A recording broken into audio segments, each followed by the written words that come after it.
Let's give a warm welcome to the President of Guyana, His Excellency Mohamed Irfaan, 42-year-old leader who's a reformist at the same time. Let's come on up to the stage.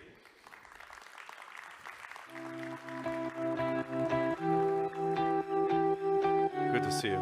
We can shake hands, I think, right? We're safe. This is a long distance between my chair and yours, but I'll try to make sure we remain with eye contact, right? And he's joined by His Excellency Dr. Thani Zanutis, the Minister of State for Trade, working on the 50-50 plan here for the government as well. Thanks very much.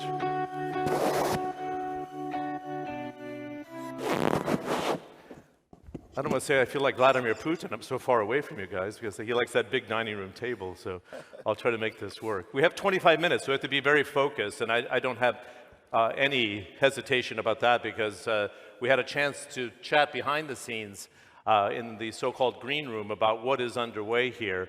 I think what we should do is let people get a sense of the 4 agreements that are going to be signed here in the next 24 hours during Expo. I think it's a great indication of what Expo does. It's bringing minds together, but it's bringing countries together. If you were not from the continent of Latin America or not from the UAE, you'd kind of wonder, why would Guyana and the UAE work?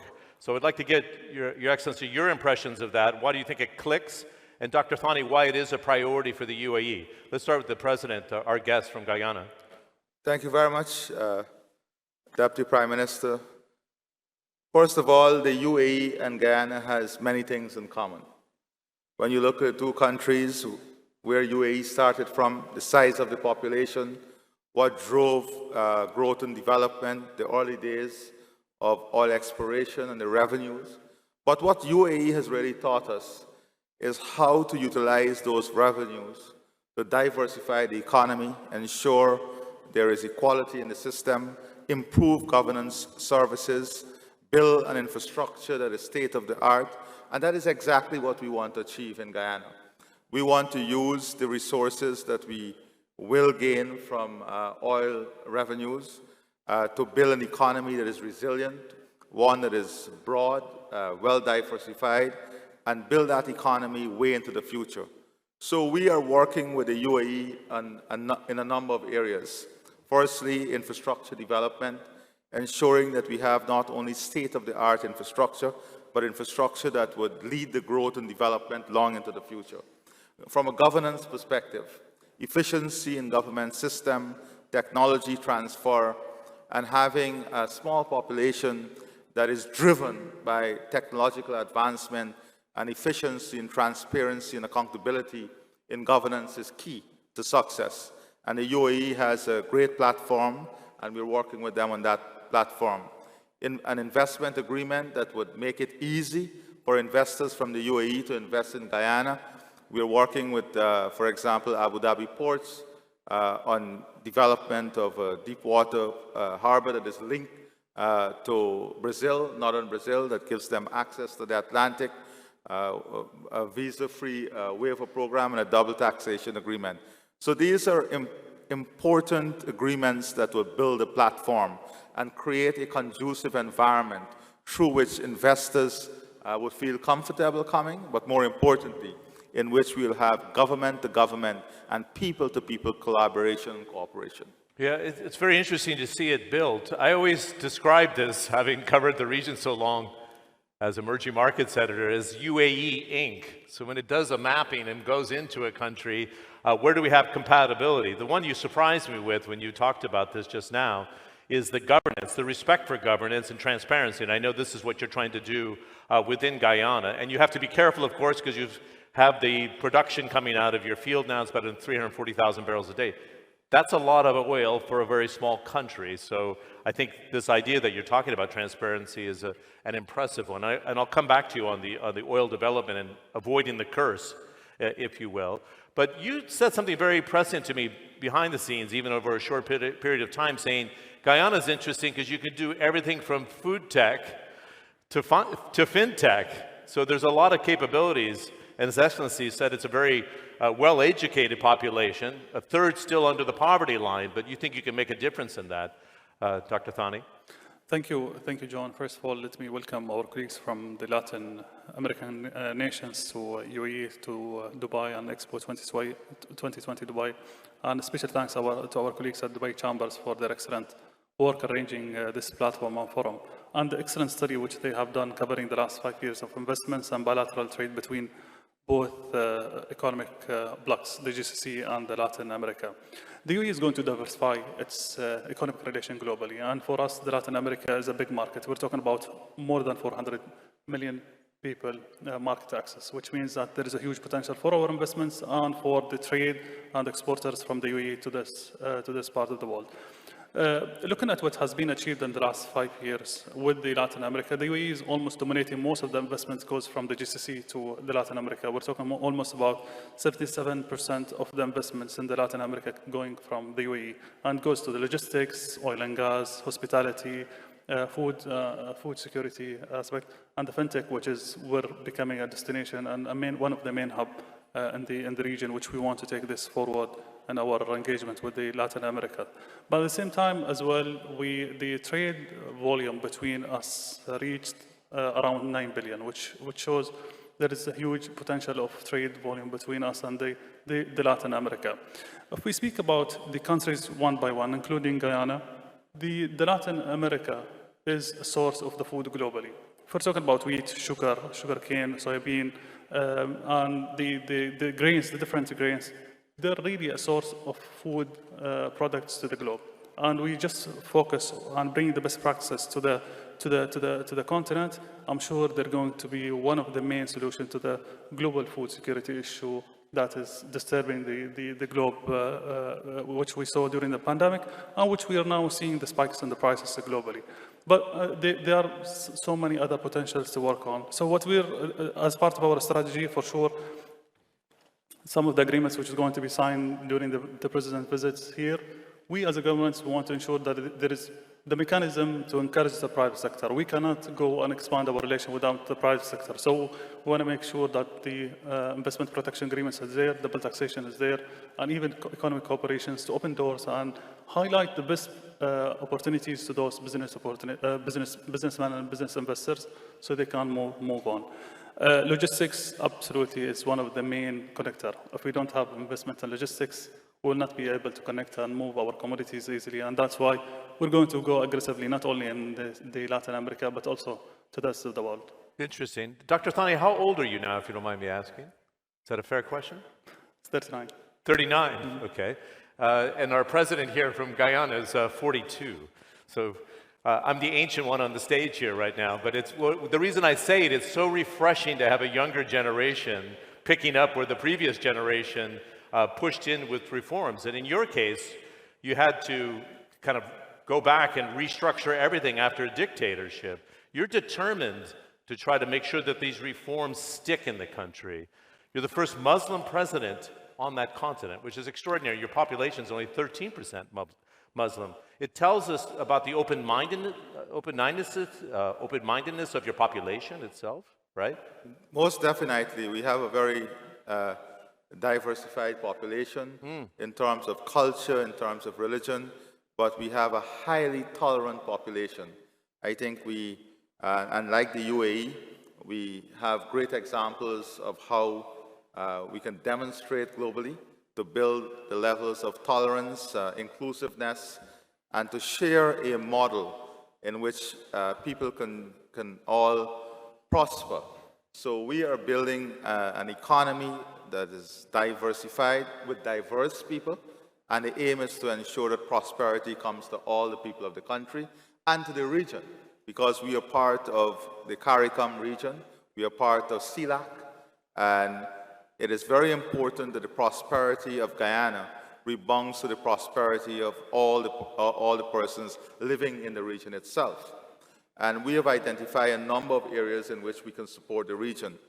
For example, the whole issue of food security and the inflationary pressures that the cost of living is bringing on many countries has pushed the region to the great understanding that we need to be more self-sufficient in terms of food production. So right now we are projected to import more than $10 billion in food into the region. Though the region, the CARICOM region, has a very small population, pre-COVID, we were having close to 32 million tourists annually in the region. So we have set a target of 25 by 2025. That is reducing our food import bill by 25% by 2025. So a lot of investment is going into that, a lot of policy formulation to improve production in the fields using technology and also agro-processing. So that is one way in which we can help the region. Guyana, as you know, we have forests the size of England, with the forest stores 19 gigatons of carbon, with an estimated value in the carbon market of close to 200 billion United States dollars. We have a forestry sector with a value of $500 billion in reserve. We have gold reserves, proven gold reserves, with a value of more than 35 billion United States dollars. So we have a great ecotourism product. The question is, with all of these natural resources and wealth, why hasn't the country progressed even further? And that is why we are so strong on issues of democracy and good governance. Because our country came through a very rough history, pre-1992, where we went through a long period of dictatorship, and that led to tremendous economic and social decline. And we have worked very hard to rebuild the economy from the second poorest in the hemisphere to 2011 to 2014, when we were the fastest growing economy in Latin America and the Caribbean, to now, when we are projected to grow by 47% this year by the IMF. So it is a lot of work that is going in creating an economy that is standing on many different pillars, but an economy that is also supporting important global issues. Ecological services, environmental services are very important to us. Okay, he didn't say 4.7%, he said 47%. So you have to worry about that curse of inflation, right, as you bring these natural resources online. But I think you're obviously very attuned to that. Speaking of which, Dr. Thani, I think it would be great to get your views on these relationships that are established by the UAE. Give a snapshot to this audience. Latin America is a priority, a signed partnership coming on this visit from the president of Guyana. What are the key priority markets that allow the UAE to stay engaged? Because the tendency post-pandemic and then post-geopolitical risk is to cocoon, as you know. How do you kind of set your example as a role model that says we're more global than ever, if you will? Absolutely. The pandemic showed that there is no country can work alone on silos, and we showed it here in Expo 2020. The globe is getting together after closing their borders and closing back to their own countries. We took a very bold decision under the direction of His Highness Sheikh Mohammed Rashid, the Prime Minister and ruler of Dubai 2 years ago, that we're going to ensure we're going to recover from the pandemic much quicker than any other economy in the world. And at the same time, we're going to ensure that we're moving from a regional hub to a global hub through the different initiatives that we launched last September. One of them is for sure is moving ahead with the comprehensive economic partnership agreements. And looking at the Latin Americas, they do have a lot of free trade agreements which they signed with many countries around the world, which paid off on their doubling their economies in the last few years, which means that opening up the market is always going to bring the best practices, investments, enhancing and expanding the trade relation with the rest of the world. But for us, we're not going to confine ourselves with certain regions. We're going to continue opening up through the investment and logistics to make sure that our commodities is moving around, and at the same time to make sure that we're opening market access to our investors and the companies who are based here in the UAE. But if we look at the horizons that we have, we're covering almost 4 billion populations from the UAE in 8-hour flights from Dubai. But looking at the Latin America, we're talking about almost 500 million populations, which we would like to have access to. And they do have the natural resources, they have the minerals, they have the capabilities, they have the skills, and they have the potential to grow, which we want to be part of this journey. So what we're going to do, we're going to continue exploring more investments, more opportunities on Latin America, And I'm sure with the direct government relations, which the president was talking about, the always question which was raised to us, why you want to share your experience? Sharing the experience means more prosperity that we're going to bring to wherever we go. And at the same time, we're going to ensure there is a proper system and governance in those markets to attract more investment from our side there and bring more opportunities as well for our economic and trade relations with those nations. So I'm looking forward to ensure the success of those agreements and ensure that we're opening doors for the private sector who is going to be responsible about the implementation of those agreements. Good. Let's talk about India and Indonesia. So I find it interesting that you'll spend the energy and the time cultivating a relationship with the Guyana, and at the same time, a small population of 10 million doing an agreement with Indonesia, 330 million, where you have India, 1.4 billion. How do you make sure in those larger agreements that they serve the needs of the UAE at the same time? I find it's fascinating. You have big and small, and you're driving this track through the Ministry of Economy at the same time. Well, I always use this example, but it's worth to be mentioned as well. Let's look at the China-Hong Kong model. What does Hong Kong have? They have services. They don't have any manufacturing and industry within Hong Kong, but they managed to capitalize on the growth of China in their own growth of their GDP. Same thing here.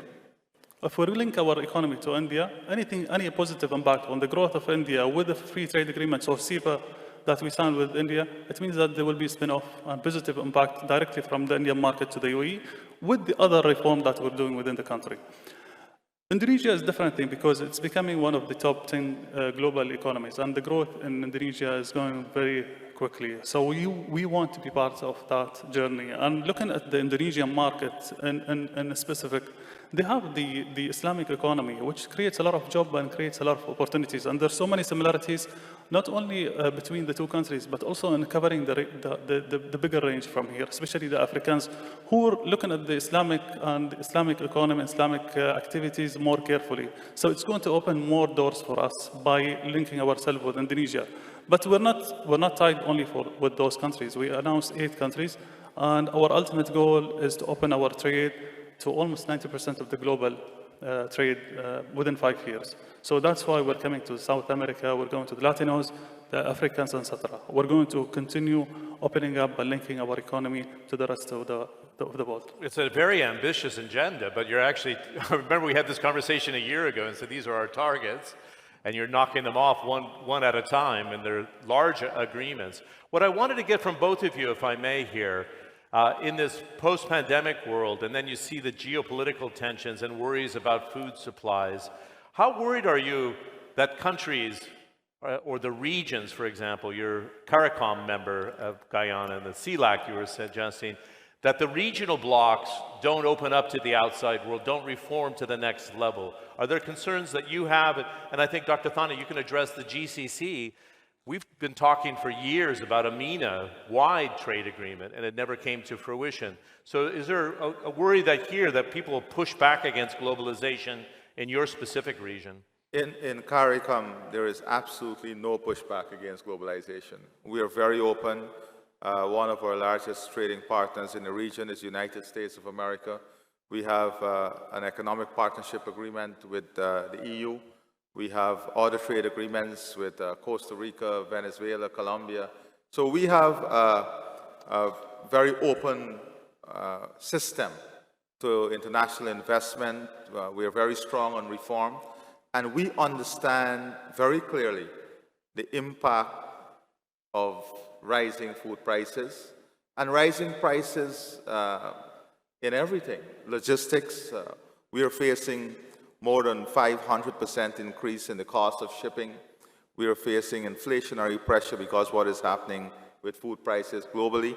30% of the wheat that is supplied globally comes from Ukraine and Russia. The impact of that on global economy will be just tremendous.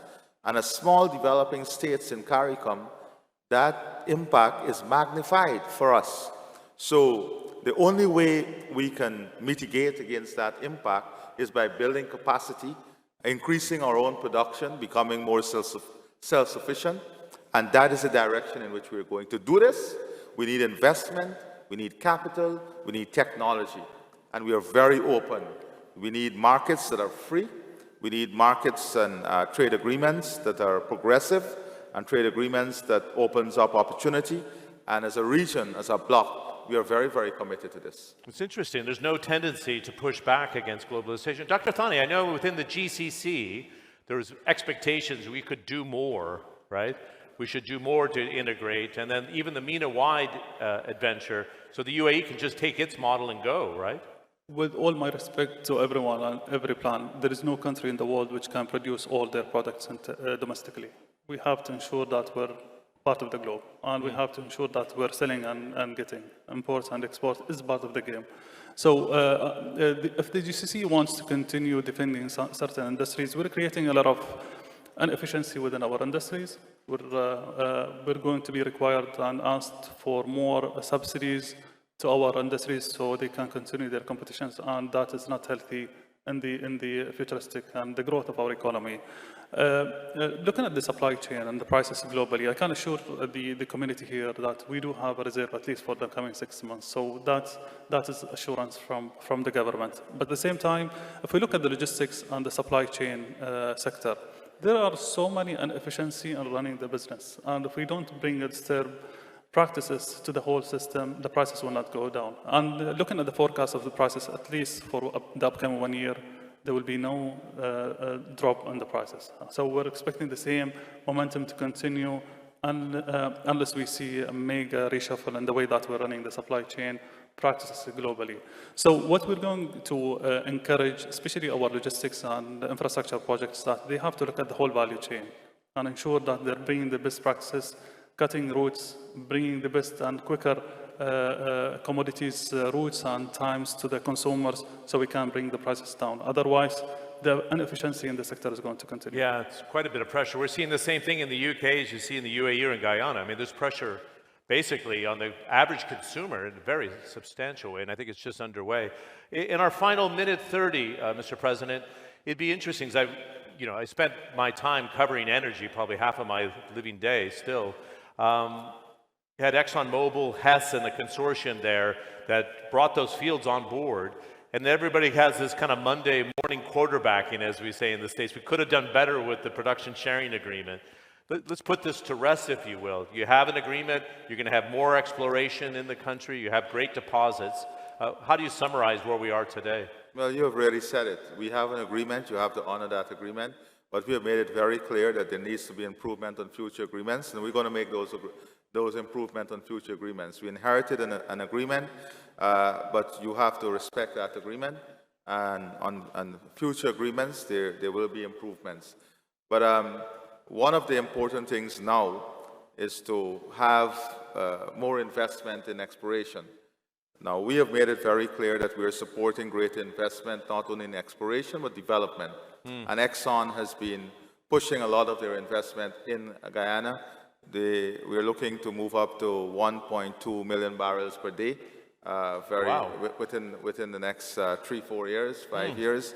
That, of course, is going to help us to accelerate development in other areas.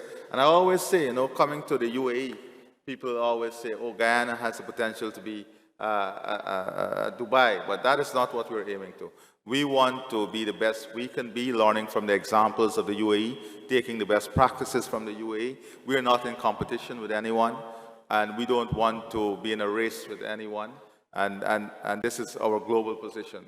We just want to use the best examples, best practices, to do the best we can do for the people of our country and the people of the region, giving them a better shot at life, a better shot at prosperity, and ensuring that the revenues help us to build an economy that reduces inequality and disparity. Those are key things for us. Yeah, that's refreshing from a leader, right? Dr. Mohammed Irfaan, Dr. Thani Zanudi. What a fantastic conversation. We have some orchestration here to make sure everything goes very smoothly for our special guest that's in the front row.